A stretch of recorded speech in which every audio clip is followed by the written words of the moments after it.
Okay, everyone. Now we're going to go into naming and writing ionic formulas. The learning goal for this section is to be able to, when given a formula of an ionic compound, write the correct name and the given name of an ionic compound, and then write the correct formula. So, ionic compounds are made up of positive ions, which are cations, and negative ions, which are anions. They combine in ratios that balance the charges, forming neutral compounds. In naming ionic compounds, the metal ion is always written and named first.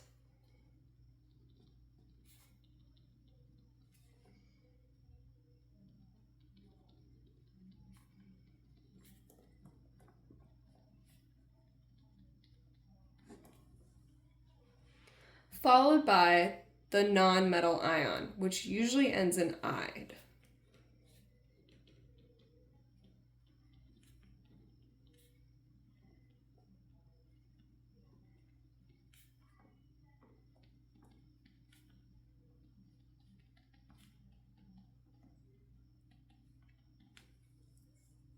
The key is that the sum of all the ionic charges equals 0.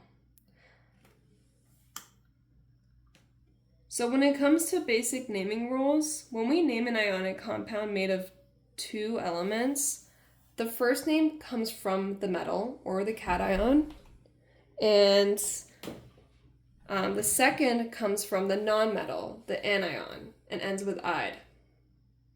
For example, oh my god, why are there so many flies? I am so sorry, everybody. I don't know where this came from. Okay. So, for example, let's say we have, oh my gosh. Okay, let's say we have NaCl. That is sodium chloride. Got the "ide." The sodium is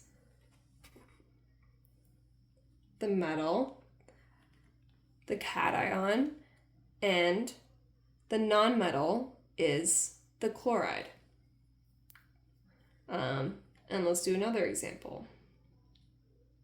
Go, that would be magnesium oxide. And then Al2O3. That is aluminum oxide. Notice that we don't use prefixes like di or tri for ionic compounds. Those are only for covalent compounds, which we will get into later. So let's look at this compound.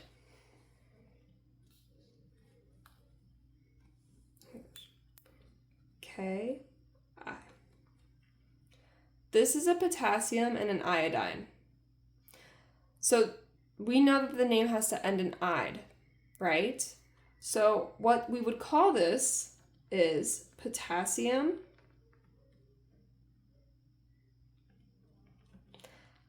iodide. Now let's look at, I am so sorry for the flies. Let's look at MgBr2. That would be magnesium bromide.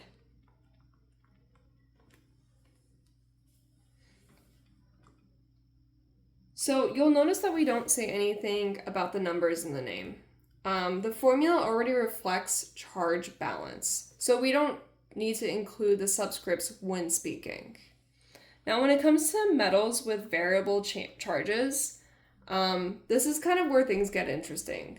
Some metals, especially the transition metals, can form more than one type of ion, and that means that they can have variable charges. So iron, for example. Let me write this out too. Iron, otherwise known as Fe, can form Fe2 plus or Fe3 plus. And then copper Cu can form Cu plus, or it could even form Cu2 plus.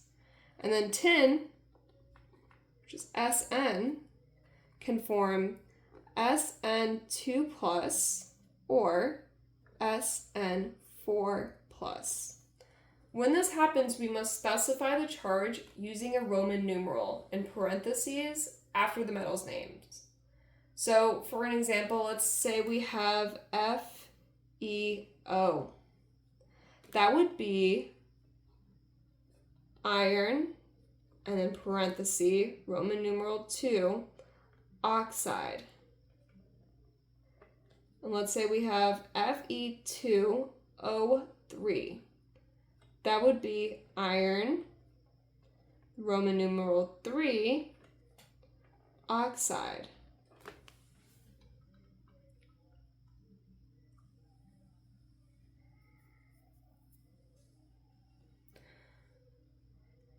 Now, metals that don't need Roman numerals. We'll get into this. Not every transition metal has variable charges. These 3 are special cases that always have one charge, and that will be silver, it's Ag plus, and then zinc, which is Zn2 plus, and then we'll have cadmium, which is Cd2 plus. So we don't write silver 1 or zinc 2, we just say silver ion or zinc sulfide. And those are kind of how we handle these 3 specific elements. Now when it comes to determining the charge of a variable metal, if you're unsure of a transition metal's charge, look at the non-metal in the formula and use that and use charge balance to figure it out. So let's do an example. Let's say you have CuCl2. Each chloride is -1, and there are 2 of them. So we have a total of -2 here. Because that chloride has a -2, that must mean that the copper is a +2. So it would be copper 2 chloride. Now, let's do another one just to get a little practice in too. So let's say you have Cu2O. We know oxygen is a -2. Therefore, the 2 copper atoms together must total +2. And each copper is +1. So what we would see here is copper 1 oxide. And that would be what we would call Cu2O. Now, when it comes to writing formulas from names, we're going to reverse the process. So when you're given the name like iron 3 chloride, this is kind of how you write the formula and figure it out. So we have iron, I still have frame, cool. Iron 3 chloride.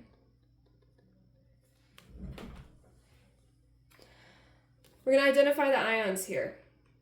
So we've got Fe3 plus, and then we have Cl minus. Now we're going to try to balance the charges. You're going to need 3 chloride ions to balance 1 of the irons because it's 3 plus.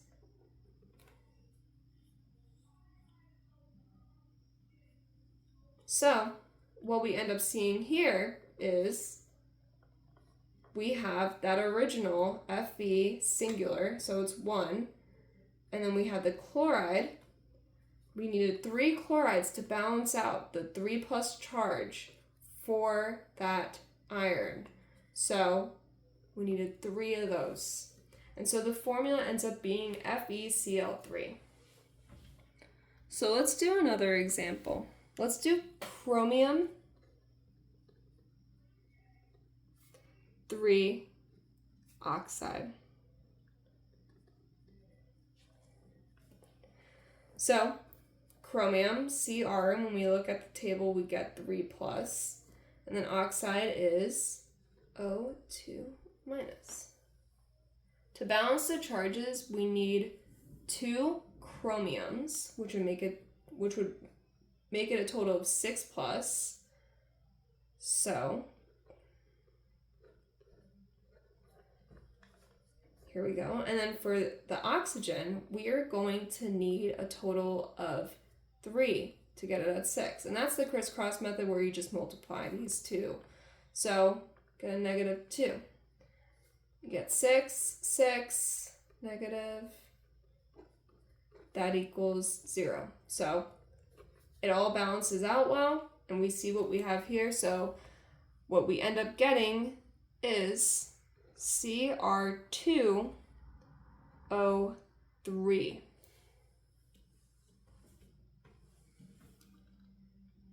Now, here are some common mistakes to avoid. When it comes to these specifically, these ionic compounds, we don't use prefixes. So we don't use di or tri. That is only for covalent bonds or covalent compounds.